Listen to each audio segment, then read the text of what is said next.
jeune garçon qui avait un gros problème, c'était celui de dire facilement des mots qui dépassaient sa pensée. Il s'emportait très facilement. Oh, bien sûr, il le regrettait toujours après coup. Mais enfin, la prochaine fois, la fois d'après, ça repartait de plus belle et il blessait un petit peu tout le monde avec ses emportements peu amènes. C'est plus fort que moi, disait-il. Et oui, combien de fois entendons-nous ça? C'est plus fort que moi. Un jour, son père eut une idée. Il lui dit, tiens, viens avec moi, je vais te donner quelque chose. On va essayer un truc. Il lui donna un sachet de clous et un marteau. Et il l'amena à l'arrière de la maison. Il y avait une barrière. Et le père dit à son fils, écoute, je te propose une chose. À chaque fois que tu as envie de dire quelque chose qui ne va pas, eh bien pour qu'il puisse se passer quelque chose quand même, sans que tu aies besoin de blesser personne, eh bien tu viendras planter un clou dans cette barrière-là. Voilà, peut-être que ça peut te défouler, je ne sais pas. Le garçon dit oui, papa, je veux bien essayer. Je ne sais pas trop ce que ça va donner, mais écoute, essayons, nous verrons. Ainsi fut fait. Le garçon, chaque fois qu'il sentait qu'il s'emportait, avait la présence d'esprit de prendre son petit sachet de clous et son marteau et d'aller planter un clou sur la barrière en question. Vint le moment où le sachet de clous fut complètement vide, complètement terminé. Mais quand le sachet de clous fut terminé, le garçon découvrit qu'il avait pris sur lui-même, qu'il arrivait mieux à se contrôler, puis les mauvaises pensées, les mauvaises paroles surtout, lui venaient beaucoup moins.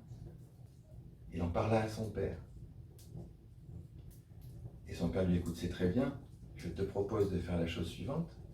Tu vas essayer de te souvenir de chaque fois où tu allais planter un clou, et de qu'est-ce qui se passait à ce moment-là. Et cette fois-ci, je te donne une paire de tenailles, et tu vas retirer les clous, un par un, comme tu les as plantés. Et le garçon fut d'accord, et il retira patiemment les clous, un par un. Il remarqua quand même que c'était plus difficile de les enlever que de les mettre quand même. Plus compliqué. En fait, c'est faisable quand même. Avec beaucoup d'abnégation et de patience, il finit par retirer tous les clous qu'il avait mis. Et il alla voir son père, tout fier de lui. Regarde papa, j'ai retiré tous les clous, tout va bien. Voilà, son père lui dit, écoute, je vais te montrer quelque chose, viens avec moi.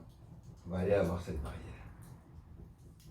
Ils sont arrivés tous les deux à la barrière, et son père lui dit, qu'est-ce que tu vois? Le gamin dit, je vois une barrière. Oui, mais encore. Ah ben, c'est sûr, elle a toutes les marques de tous les clous que j'y ai mis. Et bien, effectivement, à chaque fois que tu plantes un clou, même si tu l'enlèves après, il reste une marque.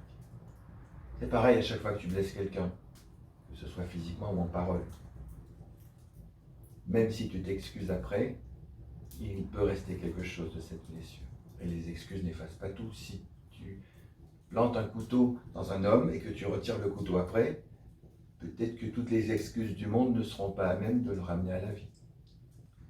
Et depuis ce temps, il se trouve que le garçon n'eut plus jamais besoin ni de planter de clous, ni d'enlever de clous, et que les paroles inconsidérées qui lui étaient venues jusqu'alors, s'étaient arrêtées toutes seules. Voilà. Vous avez aimé cette histoire? Elle vous a interpellé? Pour aller plus loin, creuser la question, savoir un peu comment tout cela fonctionne et pourquoi pas créer vos propres histoires, retrouvez éléments de réponse et pistes de réflexion dans le livre mentionné en commentaire de cette vidéo.